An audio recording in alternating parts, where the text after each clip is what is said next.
Charlie watched all three SUVs pull over to the curb in a single file line. He saw each one glossy black with tinted windows. The government license plates made an unmistakable impression of their purpose. Two agents in the front of the caravan opened their doors and headed towards the house. Charlie watched them walk up confident and intimidating with dark glasses to hide their expressions and tailor-made suits that concealed their weapons. "Mom, they're here," Charlie said, closing the curtain as they approached the front door. "Get your brother ready," Stacy said, walking into the living room, still putting her hair up.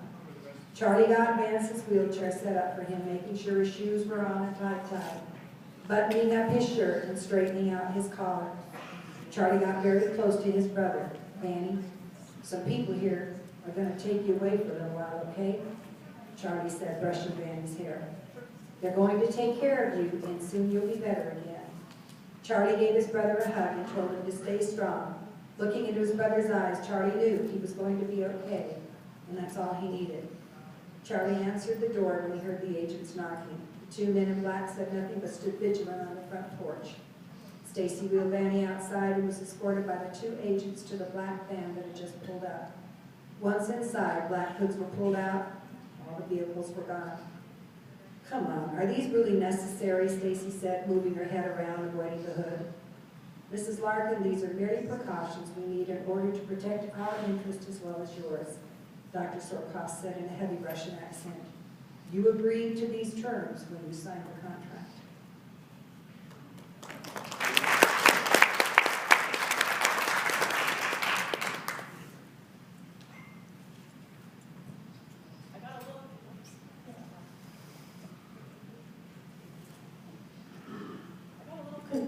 I got a little confused toward the end, and I think that might just be because I was listening and, I'm not reading again, so I was a little confused about what was happening, and, who the agents were and why, why this person was being taken away, and that I guess Mom was with him, so in the end I got a little bit confused. I don't know if that was just, again, because of the listening, but I would have kept going, because it was definitely intriguing.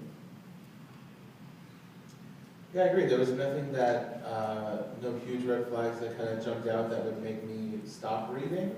I thought it was intriguing enough. There was a nice tone. There was a nice emotion to it that I kind of, connected with, and the characters, and we kind of knew what was happening. I like the last line, and maybe you guys can speak of this because it's a little bit different maybe, but like, when you know what the last line on the page is actually going to be, do you want to make that line powerful and stand out to actually turn the page, like the last line on the page? Because I felt like the last line did that. You can't always know what it's going to look like when it's published, so that's tricky. But I think if you have a general idea about how long a page is, that usually, I think you want to leave a strong impression at the end. So maybe end of a passage, and then you could set it off with an asterisk or whatever. Yeah, I liked it. All right, I also liked it. I agree with the emotional aspect. I think I connected with the characters in this more than anything else, just because there was that emotional connection, which I think everybody else should feel as well. I was a little bit overcome by it. I thought it was really nice, and that would have kept me going for sure. Yeah, this was the first one where I really felt that the relationships between the characters was really substantive, and I think this one actually starts in exactly the right place. And what centers this, and it's just funny because it sounds like I'm contradicting myself, but the fact that we don't actually know what's going on here, it makes it more intriguing. And I think that part of that is because the difference is we can't read the newspaper article the woman was reading in the one that we just saw, but we know that she's reading it, and so that, I guess that frustrated me. But here, we're very much in the character's point of view, looking out the window, and I thought there was something nicely sort of ominous about the brother who never speaks, who something is up with, and so there was sort of almost a horror aspect to it that I found engaging and had kind of a Stephen King quality to me there, and I particularly like the detail of the mother, the boy, the main character or whatever in this passage, is obviously very, very concerned, and the mother seems sort of not that concerned and is more concerned with like putting her hair up before the agents arrive, and that was such a great character fit to throw in there. And that's a really good example of how you can describe someone with an action rather than saying that they are, you know, his chiseled jaw, whatever. By having her do that thing, which is an action on the page, it characterized her and described her almost more than anything else I'd heard today. So I really like that. Send me that, whoever you are. I'd like to read it. Moving on.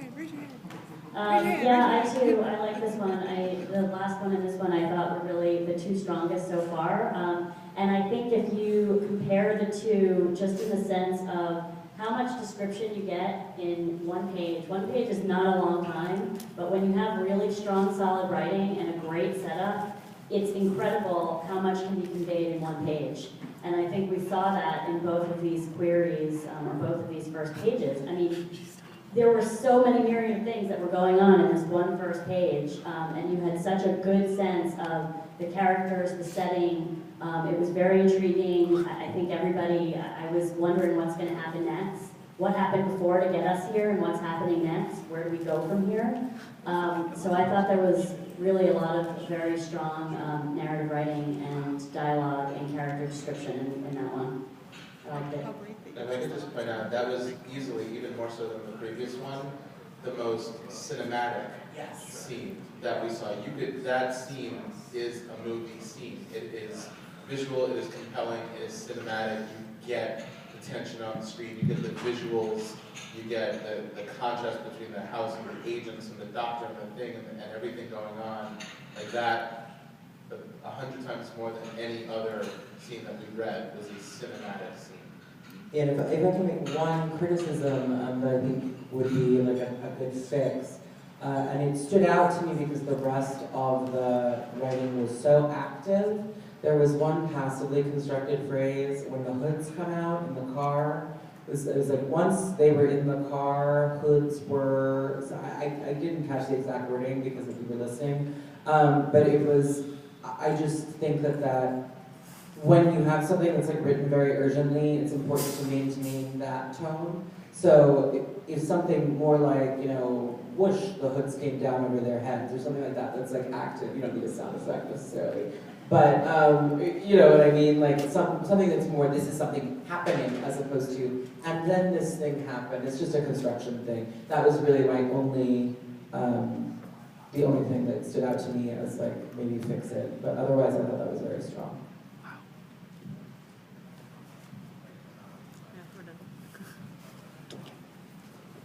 Okay, that brings us to close of our first read.